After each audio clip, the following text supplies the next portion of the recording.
الحمد لله نحمده ونستعينه ونستغفره ونؤمن به ونتوكل عليه ونعوذ بالله من شرور أنفسنا ومن سيئات أعمالنا من يهده الله فلا مضل له ومن يضلله فلا هادي له ونشهد أن لا إله إلا الله وحده لا شريك له ونشهد أن سيدنا ونبينا ومولانا محمدا عبده ورسوله إن الله وملائكته يصلون على النبي يا أيها الذين آمنوا صلوا عليه وسلموا تسليما صلى الله على النبي الأمي وآله صلى الله عليه وآله وسلم جزا الله عنا سيدنا ومولانا محمد يا رسول الله انظر حالنا يا حبيب الله اسمع قالنا إننا في بحر هم مغرق خذ يدي سهل لنا أشقالنا وقال الله تبارك وتعالى في القرآن المجيد والفرقان الحميد وقرن في بيوتكن ولا تبرجن تبرج الجاهلية الأولى وأقمنا الصلاة وآتينا الزكاة وأطعنا الله ورسوله إنما يريد الله ليذهب عنكم الرجس أهل البيت ويطهركم تطهيرا صدق الله مولانا العظيم وصدق رسوله النبي الكريم الأمين ونحن على ذلك لمن الشاهدين والشاكرين والحمد لله رب العالمين وقال الله تبارك وتعالى في القرآن المجيد والفرقان الحميد في مقام آخر إنا أعطيناك الكوثر صدق الله مولانا العظيم وقال عليه الصلاة والسلام طلب العلم فريضة على كل مسلم أو كما قال عليه الصلاة والسلام حمد و صلاة کے بعد میرے نہایت واجب الاحترام عزت و تکریم کے لائق میری مراد معزز مہمان نمازی اللہ رب العزت کا بے پناہ شکر ہے کہ اس پرفتن دور میں اس نے ہمیں اپنی بندگی کے لیے اپنے گھر میں اپنی عبادت کے لیے بلا لیا ہے۔ اس خالق کائنات کا کروڑہا شکر ہے کہ اس نے ہمیں اپنا محبوب نبی عطا کرنے کے بعد اس کا امتی بنا دیا کہ جہاں اس امت کے لیے عیسیٰ ہو یا موسیٰ جلیل القدر انبیاء اس امت کا حصہ بننے کی خواہش رکھتے تھے لیکن اللہ نے ان کو یہ مقام امتی ہونے کا نہ دیا،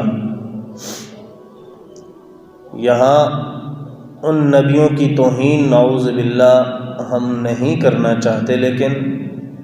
ہم اعزاز کے طور پر یہ بات ضرور کریں گے کہ اللہ رب العزت نے ہمیں محمد الرسول اللہ کا امتی بنا دیا ہے۔ ہم خوش قسمت ہیں کہ اللہ رب العزت نے ہمیں اپنا محبوب دیا ہے، نہیں تو اس کائنات میں ایسا کوئی شخص نہیں کہ جو کسی کو اپنا محبوب دے۔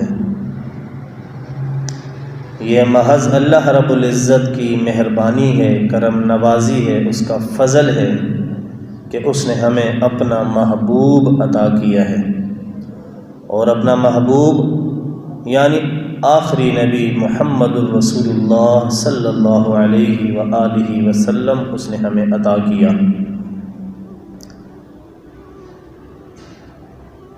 جتنا بھی شکر ادا کریں ہم یہ کم ہے۔ صرف امتی ہونے کا اعزاز جو اللہ نے ہمیں دیا ہے، یہ اعزاز بہت بڑا اعزاز ہے۔ کہ پھر ایک اور بات بھی ذکر کی گئی ہے، حضور علیہ الصلوۃ والسلام کے دور کے صحابہ جب عرض کرتے تھے کہ یا رسول اللہ، ایسا بھی کوئی شخص ہوگا کہ جو آسمان کے تاروں سے بھی زیادہ نیکیاں حاصل کرنے والا ہوگا؟ تو اس موقع پر پیارے آقا نے ارشاد فرمایا کہ جی ہاں، تم لوگوں کے بعد میرے بعد وہ امتی کہ جس نے مجھے دیکھا نہیں ہوگا، بس علماء کرام سے، کتابوں میں، محدثین سے، مفکرین سے، تابعین، تبع تابعین سے سنا ہوگا کہ ایک نبی تھا، اس کی یہ شانیں تھیں، اس کی یہ فضیلتیں تھیں، اس کی یہ کرامتیں تھیں، تو ان لوگوں نے دیکھا نہیں ہوگا مجھے، لیکن جب وہ نیکی کریں گے سچے دل کے ساتھ، اللہ کے نبی کو نبی مان کر اور اس کی محبت دل میں بسا کر جب وہ نیکی کریں گے، تو پھر ان کی نیکی ایک نیکی نہیں ہوگی بلکہ 70 گنا اور 10 گنا اللہ رب العزت اس کی نیکیوں کو بڑھا دے گا، اور یہاں تک کہ اس کی نیکیاں آسمان پر چمکنے والے تاروں سے بھی زیادہ بنا دیتا ہے۔ تو یہ اعزاز ہم کیوں نہ بیان کریں کہ اللہ رب العزت نے ہمیں یہ اعزاز دیا۔ بہرحال جو قرآن پاک کی تلاوت میں نے کی ہے سورہ احزاب کی آیت نمبر 33 میں، اس میں اللہ رب العزت ارشاد فرماتا ہے کہ وَقَرْنَ فِي بُيُوتِكُنَّ، اور اپنے گھروں میں ٹھہری رہو، وَلَا تَبَرَّجْنَ تَبَرُّجَ الْجَاهِلِيَّةِ، اور بے پردہ نہ رہو جیسے پہلی جاہلیت کے زمانے میں بے پردگی ہوتی تھی۔ وَأَقِمْنَا الصَّلَاةَ، اور نماز قائم رکھو، وَآتِينَا الزَّكَاةَ، اور زکوٰۃ ادا کرتے رہو، وَأَطِعْنَا اللَّهَ وَرَسُولَهُ، اور اللہ اور اس کے رسول کا حکم مانتے رہو۔ انما یرید اللہ لیذہب عنکم الرجس، اے نبی کے گھر والوں، اللہ تو یہی چاہتا ہے کہ تمہیں پاک کر کے خوب صاف ستھرا کر دے۔ صدق اللہ مولانا العظیم۔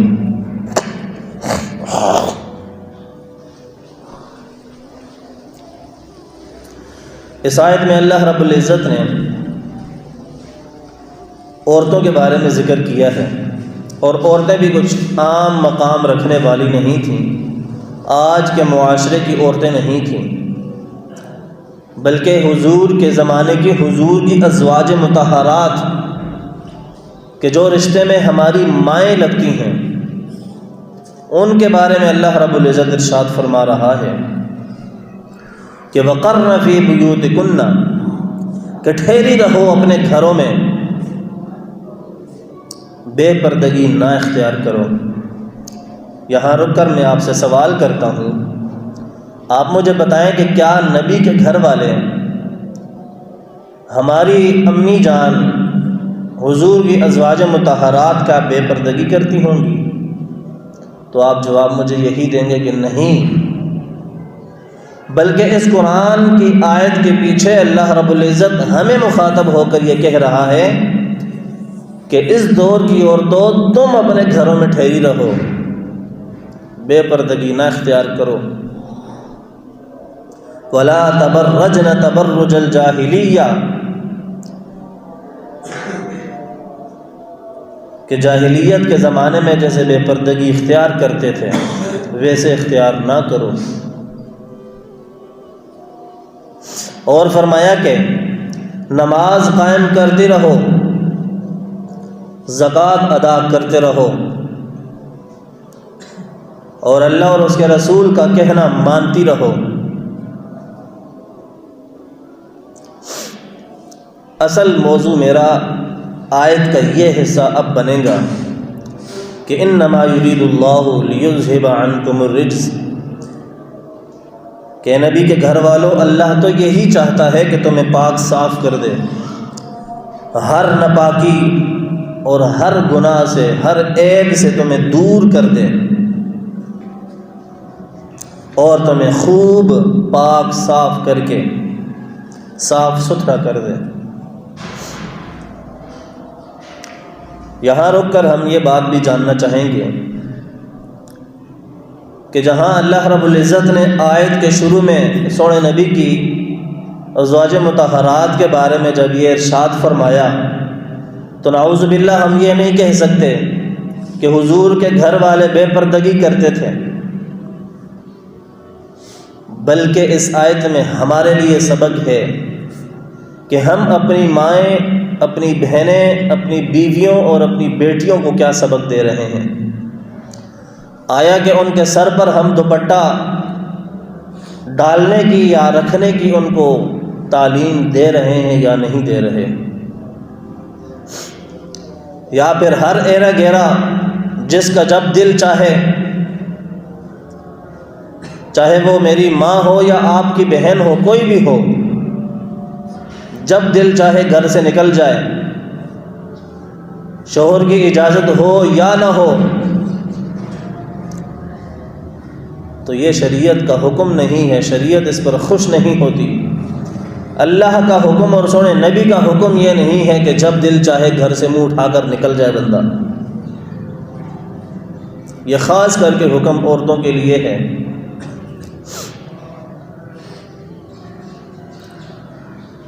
پھر آگے فرمایا کہ نماز قائم کرتی رہو، زکوٰۃ بھی دیتی رہنا۔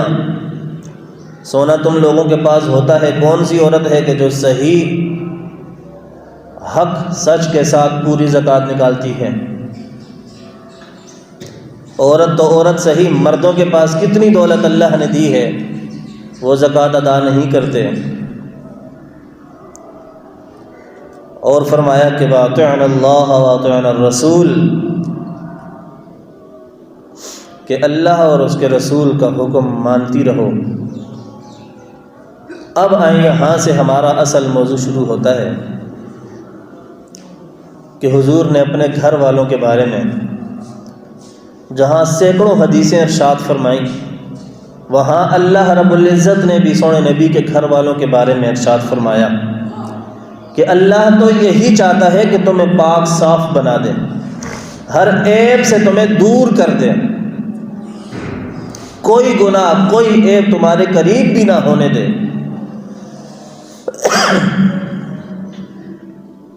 اور یہ کون لوگ ہیں؟ سونے نبی نے ارشاد فرمایا یہ فاطمہ ہے، علی ہے، حسن ہے اور حسین ہے۔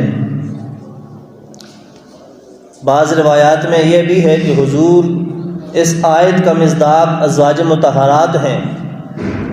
اور بعض روایتوں میں یہ بھی ہے کہ اس آیت کا مصداق جناب حضور کی اہل بیت ہیں۔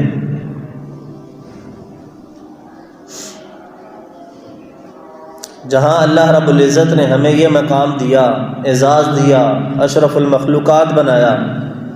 وہاں ایک بات اور ایک مقام اللہ رب العزت کے حبیب نے یہ بھی ہمیں دیا کہ اس نے اپنی اولاد ہمیں عطا کی اس لیے کہ تم اپنی قبر سیدھی کر لو ان سے محبت کر کے، کہ جہاں سونے نبی نے ارشاد فرمایا کہ جس نے میری اہل بیت سے بغض رکھا وہ منافق ہے، اور فرمایا اہل بیت سے بغض رکھنے والا شخص قیامت کے دن اس کا حشر یہودیوں کے ساتھ کیا جائے گا۔ اب وہ چاہے نماز پڑھتا ہو، حج ادا کرتا ہو، زکوٰۃ ادا کرتا ہو، صدقے فطرانے سب ادا کرتا ہو، اور پہلی صف کا نمازی ہو، چہرے پر داڑھی بھی سجائی ہوئی ہو، لیکن اگر اس کے دل میں حضور کی اہل بیت کی نفرت ہے، بغض ہے، تو ایسی نمازوں کا کوئی فائدہ نہیں۔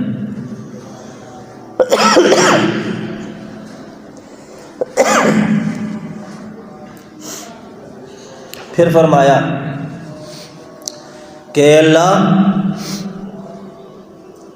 تو ان سے راضی ہو جا جس سے فاطمہ، حسن، حسین، علی جن سے راضی ہیں۔ سونے نبی نے دعا کی ہے کہ میرے مولا تو ان لوگوں سے راضی ہو جا کہ جن لوگوں سے میری اہل بیت راضی ہے، جن لوگوں سے علی، فاطمہ، حسن، حسین راضی ہیں، اور ان لوگوں سے تو عداوت اور دشمنی اختیار کر کے جن لوگوں سے میرے حسن حسین ناراض ہیں، میری فاطمہ تو زہرا جگر کا ٹکڑا ناراض ہے۔ ایک روایت میں آپ نے ارشاد فرمایا کہ خدا کی قسم جس کے قبضہ قدرت میں میری جان ہے، پیارے آقا ارشاد فرماتے ہیں خدا کی قسم جس کے قبضہ قدرت میں میری جان ہے، جو شخص بھی اہل بیت سے بغض رکھنے والا ہے، جو شخص بھی اہل بیت سے بغض رکھنے والا ہے وہ جہنمی ہے، اس کو اللہ رب العزت جنت کی خوشبو تک آنے نہ دے گا۔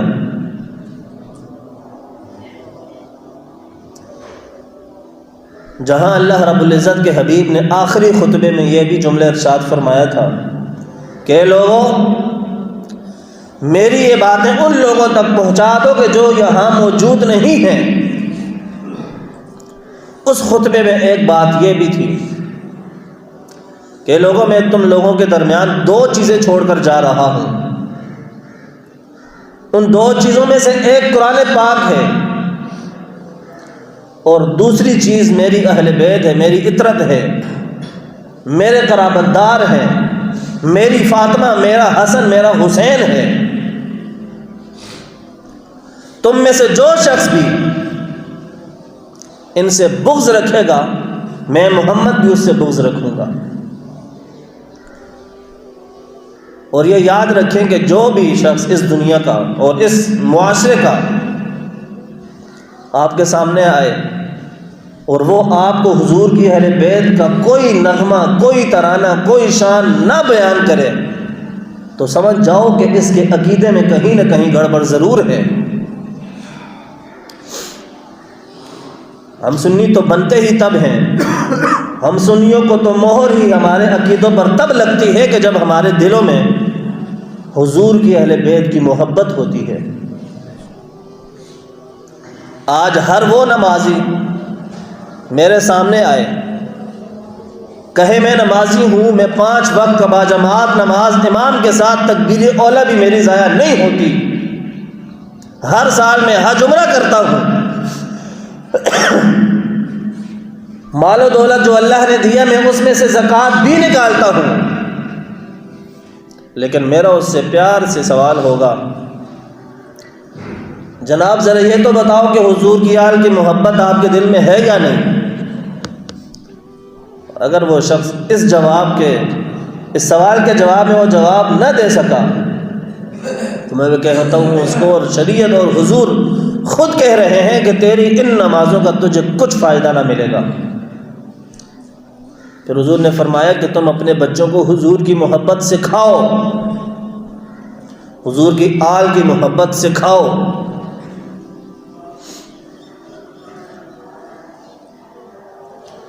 ایک اعزاز اور مقام سونے نبی کی صاحبزادی جناب سیدہ پاک کو یہ بھی حاصل ہے کہ جہاں لوگوں کی نسل مرد کے ساتھ چلتی ہے، وہاں اللہ رب العزت کے نبی کا یہ خاصہ ہے، یہ معجزہ ہے، یہ مقام ہے، یہ عزت ہے کہ اللہ کے نبی کی نسل، اللہ کے نبی کا نسب جو ہے وہ بیٹی فاطمہ الزہرا سے آگے چلا ہے۔ دنیا میں اور کوئی ایسا شخص اور کوئی ایسا گھرانہ نہیں کہ جس کا نسب کسی بیٹی سے چلا ہو۔ یہ سونے نبی کا مقام ہے اور سونی فاطمہ کا مقام ہے۔ پھر فرمایا ایک مقام پر کہ تم میں سے ہر شخص کا مقام اور نسب میدان محشر میں ختم ہو جائے گا، کوئی کسی کو ذات پات سے نہیں بلائے گا۔ آج اگر دنیا میں کوئی ملک، کوئی چودھری، کوئی کسی بھی قوم سے تعلق رکھنے والا ہے اور ہم اس کو اس کی ذات سے، اس کی قوم سے اس کو پہچانتے ہیں، تو یاد رکھو کل بروز قیامت میدان محشر میں تمہارا یہ نسب ختم کر دیا جائے گا۔ تمہیں اگر پہچان ملے گی تو صرف نیکیوں سے ملے گی، حضور کی آل کی محبت سے تمہیں پہچان ملے گی۔ فرمایا کہ اس مقام پر بھی میرا نسب ختم نہیں ہوگا، میری فاطمہ کا مقام، میری فاطمہ کی نسب کی جو لڑی ہے وہ ختم نہیں ہوگی۔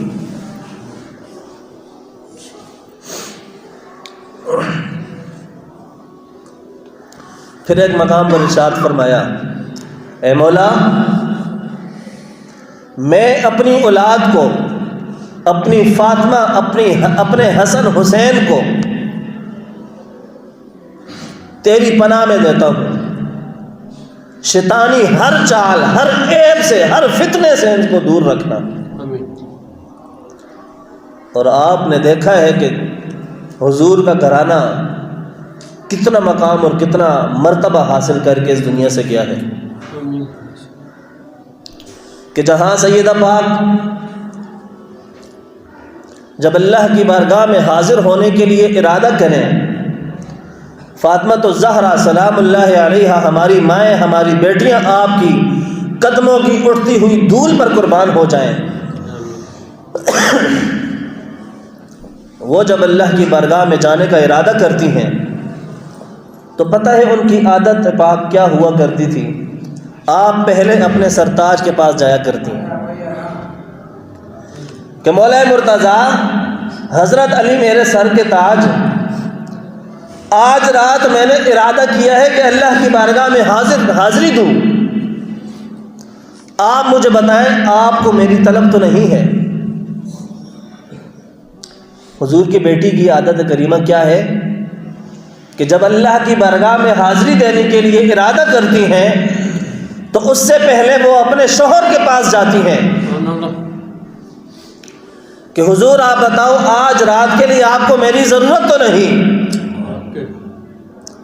جب مولا مرتضیٰ یہ جملہ ارشاد فرما دیں کہ نہیں مجھے ضرورت نہیں ہے، تو پھر اس کے بعد آپ اللہ کی بارگاہ میں حاضر ہوتی تھیں۔ نماز نیت کرے، ابھی ایک سجدہ بھی مکمل نہ ہو تو صبح کی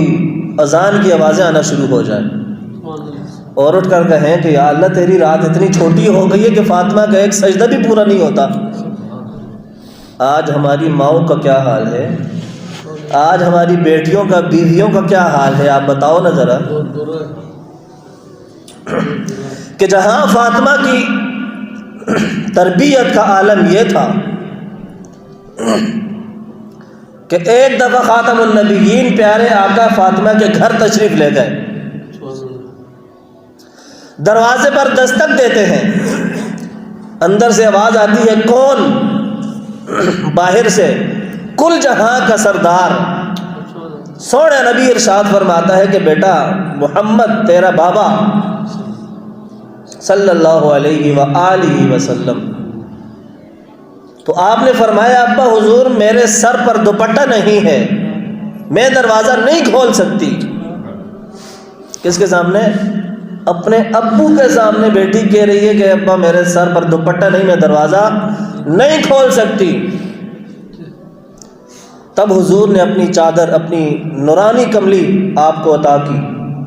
اور آپ نے سر پر رکھی اور پھر حضور کے سامنے تشریف آپ نے لائی۔ یہ اس بیٹی کا مقام ہے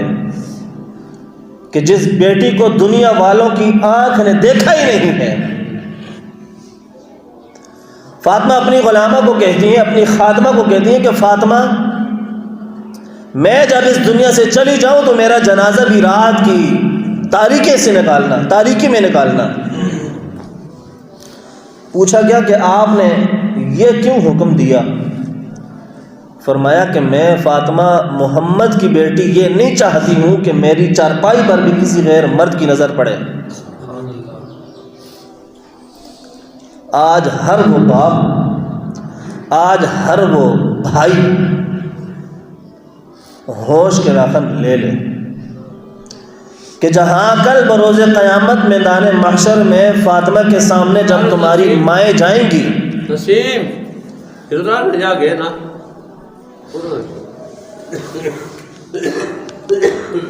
اعوذ باللہ من الشیطان الرجیم، صلی اللہ علیہ وآلہ وسلم، جہاں کل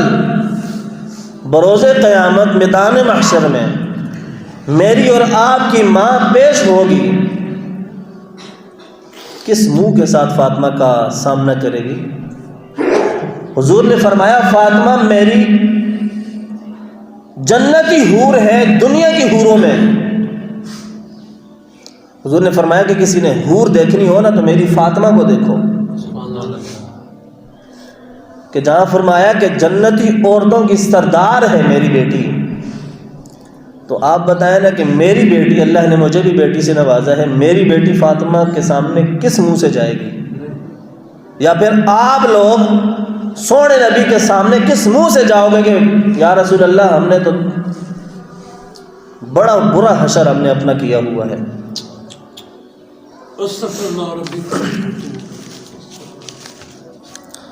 حضور علیہ الصلوۃ والسلام نے ارشاد فرمایا کہ جب تمام جنتیوں کا فیصلہ ہو جائے گا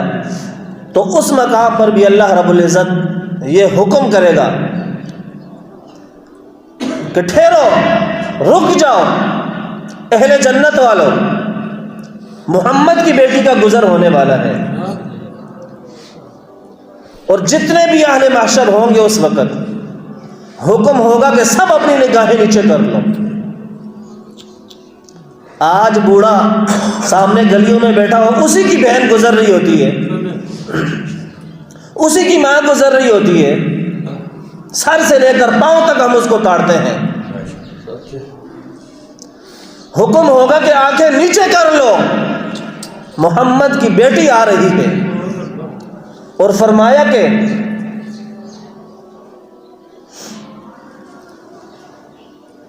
70,000 سے بھی زیادہ حوریں آپ کو پروٹوکول جیسے آج ہمارے سیاست دان لیتے ہیں نا ہمارے ہی پیسوں سے، اس وقت سونا نبی اور سونا رب فاطمہ کو یہ پروٹوکول دے گا کہ دائیں بائیں حوریں ہی حوریں ہوں گی، درمیان میں فاطمہ ہوگی، اور جہاں فاطمہ قدم رکھیں گے نا سونا نبی آگے آگے ہوگا، فاطمہ ان کے پیچھے ہوں گی اور اس کے پیچھے علی ہوگا۔ اور فرمایا محدثین نے کہ فاطمہ کے قدم کا نشان میدان محشر میں بھی کوئی نہیں دیکھے گا۔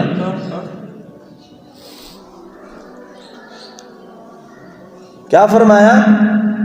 کہ فاطمہ جہاں قدم رکھتی ہے کل بروز قیامت محشر میں بھی اس قدم کا نشان بھی کوئی جنتی بھی نہیں دیکھ سکے گا۔ وہ کیسے کہ جہاں جہاں سونا نبی قدم رکھیں گے اسی قدم کے نشان پر فاطمہ قدم رکھے گی، اور فاطمہ کے قدم کے اوپر پیچھے علی قدم رکھے گا۔ اور میں آپ کو رک کر یہ بات بتا دوں، خدا کی قسم اٹھا کر کہتا ہوں کہ تم میں سے ہر وہ شخص جنت میں تبھی جائے گا کہ جس کے دل میں محبت رسول اور آل رسول کی محبت ہوگی۔ آمین۔ محدثین نے فرمایا کہ پل صراط پر گزرنے کا ہم نے سنا ہوا تو ہے علماء سے، بال سے باریک تلوار سے تیز ہوگا، لیکن اس سے گزرنے کے لیے پہلے ٹکٹ اور مہر بھی چاہیے ہوگی، اور وہ مہر حضرت علی ہر اس شخص پر لگایا گا کہ جس کے دل میں محبت رسول اور محبت اہل بیت ہوگی۔ جس کے دل میں بھی محبت نہ ہوئی اہل رسول کی، خدا کی قسم وہ پل صراط کو دور، وہ پل صراط کو دیکھ بھی نہیں سکے گا۔ آج کہتے ہیں استاد جی کی کرا یار سید ہوتے بہت بڑے بڑے گناہ کرنے تھے، جوا بھی کھیلنے تھے، یہ بھی کرنے نہیں، سب کچھ لگ۔ رک کر میں بات آپ کو بتاؤں، سونے نبی نے ارشاد فرمایا، میرے پیو نے نہیں ارشاد فرمایا، سونے نبی نے ارشاد فرمایا کہ تم میری آل کی عزت کرو، تم میری اولاد کی عزت کرو، میری عطرت کی عزت کرو۔ یا رسول اللہ کیوں کریں؟ وہ تو گناہگار ہے، وہ تو فلاں فلاں گناہ کرتا ہے۔ حضور نے ارشاد فرمایا تو اس کا گناہ نہ دیکھ، اس کی رگوں میں دوڑنے والا خون دیکھ، اس کی رگوں میں دوڑنے والا خون محبت کا ہے، میرے باپ کا یا تیرے باپ کا نہیں ہے، اس کی رگوں میں خون محمد کا ہے، تو اس خون کی عزت کر لے، تو اس خون کا احترام کر لے، تو اس کی گناہ۔ آپ اور کچھ نہیں کر سکتے، اتنا تو کر سکتے ہو یا اللہ ہی سونے نبی نہ پتورے ایسا ہدایت دے، ایسا توفیق دے، نیکی والے پاس آویں جو اسی کی کرنے تھوڑا جا کوئی بندہ نیکی والے پاس آوے نہ ماں پتا تو نیکی والے پاس آیا اور نمازہ پڑھنے لگا، کل میرے نال ہی فلانی جگہ ہونے ہیں۔ بات کیا چل رہی ہے کہ فاطمہ کا قدم جہاں وہ میدان محشر میں رکھیں گی، اس قدم کے نشان کو اہل جنت والے بھی نہیں دیکھیں گے، تو تمہاری مائیں کیوں کھلے عام گھومتی ہیں، تمہاری بیٹیاں کیوں کھلے عام گھومتی ہیں، اور ہمارے ہی گھر سے نکلتی ہیں نا۔ آپ لوگوں کو نہیں پتہ ہوتا، کپڑے وہ سلواتی ہیں، پیسے آپ لوگ دیتے ہو، شادیوں میں وہ جاتی ہیں، آپ سے اجازت لے کر جاتی ہیں، یقین جانے کہ ہمارا بڑا برا حال ہوگا۔ قدر کر لو اپنی بیٹیوں کی، بچا لو ان کو جہنم کی آگ سے، قدر کر لو اپنی بیویوں کی، بچا لو ان کو جہنم کی آگ سے۔ اللہ تعالی ہم سب کا حامی و ناصر ہو۔ آپ کو یہ بات بتا دوں کہ آج حضور نبی کریم علیہ السلام کی صاحبزادی جناب سیدہ پاک فاطمہ الزہرا سلام اللہ علیہا کا جنم دن ہے۔ آج کے دن وہ اس دنیا میں تشریف لائی تھی، تو اسی لیے میں نے آپ کو بتایا کہ کیوں نہ آج میں آپ کو فاطمہ کی شان تو بتاؤں۔ سونے نبی نے کتنی محبت کی ہے۔ سونے نبی نے فرمایا فاطمہ میرے جگر کا ٹکڑا ہے، فاطمہ میرے جسم کا حصہ ہے، فاطمہ میری جان ہے۔ یار جو نبی اپنی بیٹی کو جان کہے، جو باپ اپنی بیٹی کے لیے کھڑا ہو جائے تعظیم کرنے کے لیے، عزت کے لیے، تو تم اپنی بچیوں کو کیوں جہنم سے نہیں بچاتے ہو؟ تم اپنی بیٹی کو، اپنی ماں کو، اپنی بیوی کو کیوں جہنم کی آگ سے نہیں بچاتے ہو؟ آپ بھی ہتھوں جو بے چپے سے کٹ کے من کی چاہ گئے فلانا پجامہ اس بات تو بھی پا، فلانے کپڑے اس بات تو بھی پا یار پہلی باری فرمائش کی تھی تو انکار کرے بندہ اچھا نہیں لگنا۔ اور فاطمہ کو کیا منہ دکھاؤ گے، کیا جواب دو گے؟ فاطمہ کو تمہاری بیٹیاں کیا جواب دیں گی؟ یہ صرف ایک دستک تھی آپ کے دل تک۔ کاش کہ میری بات، حضور کی یہ باتیں، حضور کی آل بیت کی محبت کی یہ باتیں آپ کے دل تک پہنچ جائیں، آپ کے دلوں تک وہ بند دروازے کھل جائیں کہ جن بند دروازوں میں حضور کی محبت نہیں جا رہی، وہ بند دروازے کھل جائیں کہ جن بند دروازوں کے اندر حضور کی اہل بیت کی محبت نہیں جا رہی۔ میں اس مولوی کو، اس پیر کو پیر ہی نہیں سمجھتا کہ جس کے پیر کے دل میں حب رسول نہ ہو اور حب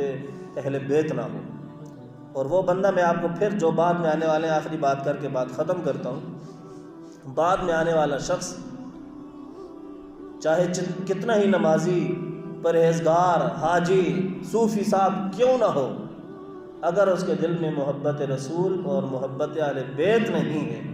خدا کی قسم خدا کی قسم خدا کی قسم اس کی عبادت اس کو کچھ کام نہ دے گی۔ اللہ تعالی ہم سب کا حامی و ناصر ہو۔ وما علینا الا البلاغ المبین۔